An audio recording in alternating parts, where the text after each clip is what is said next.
بسم اللہ الرحمن الرحیم۔ السلام علیکم ورحمۃ اللہ۔ اردو مورل سٹوری کے ساتھ آپ کی خدمت میں حاضر ہیں۔ محترم سامعین، ایک گاؤں میں ایک عورت رہتی تھی جو کہ باپردہ تھی، اور اس کی ایک ہی خواہش تھی کہ شادی اسی سے کرے گی جو اسے باپردہ رکھے گا۔ ایک نوجوان اس شرط پر نکاح کے لیے اس سے راضی ہو گیا۔ دونوں میں شادی ہو گئی، وقت گزر گیا، یہاں تک کہ ایک بیٹا پیدا ہو گیا۔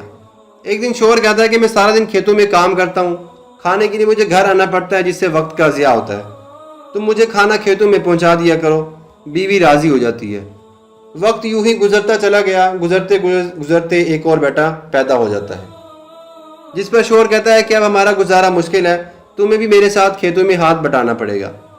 یوں وہ باپردگی سے نیم پردے تک پہنچ جاتی ہے، اور تیسرے بیٹے کی پیدائش پر اس کا شوہر مکمل بے پردگی تک لے آتا ہے۔ وقت گزرتا گیا یہاں تک کہ اولاد اب جوان ہو جاتی ہے۔ ایک دن یوں ہی بیٹھے بیٹھے شوہر ہنسنے لگتا ہے۔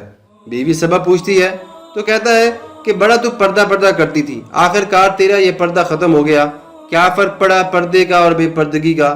زندگی تو اب بھی ویسے ہی گزر رہی ہے جیسے پہلے گزر رہی تھی۔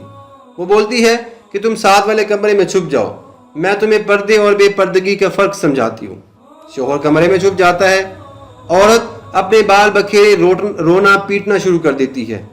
پہلے بڑا بیٹا آتا ہے، رونے کا سبب پوچھتا ہے، کہتی ہے کہ تیرے باپ نے مارا ہے۔ بڑا بیٹا ماں کو سمجھاتا ہے کہ اگر مارا ہے تو کوئی بات نہیں، وہ آپ سے محبت بھی تو کرتے ہیں، آپ کا خیال بھی تو رکھتی ہیں۔ وہ سمجھا بجھا کر چلا جاتا ہے۔ عورت پھر سے رونے کی وہی جو اس نے پہلے رونے والا کام ڈرامہ سلسلہ شروع کیا تھا وہ دوبارہ شروع کر دیتی ہے۔ اب چھوٹا بیٹا آتا ہے۔ بیٹا آگے پوچھتا ہے کہ ماں کیا ہوا؟ تو کہتی ہے کہ تیرے باپ نے مجھے مارا ہے۔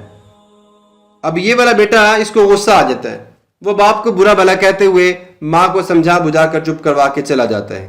آخر کار عورت یہی دوبارہ کام کر لیتی ہے، وہ رونا شروع کر دیتی ہے۔ سب سے چھوٹا بیٹا ہے۔ اب جب سب سے چھوٹا بیٹا اس کے سامنے آتا ہے تو اس سے پوچھتی ہے کہ کیا ہوا؟ بتاتی ہے کہ تیرے باپ نے مارا ہے۔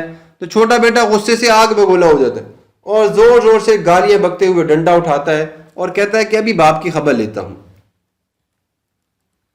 پھر عورت شوہر کو بلا کر بولتی ہے کہ پہلے میرے پردے کے وقت پیدا ہوا تھا، پہلا بیٹا میرے پردے کے وقت پیدا ہوا تھا تو اس نے تیرا پردہ رکھا، دوسرا نیم پردے کے زمانے میں پیدا ہوا تھا تو تیری آدھی لاج رکھ لی، جبکہ تیسرا جو ہے وہ مکمل بے پردگی کے زمانے میں پیدا ہوا تو وہ مکمل طور پر تیری عزت کو اتارنے کے لیے چلا گیا، تیری عزت اتارنے پر آمادہ ہو گیا۔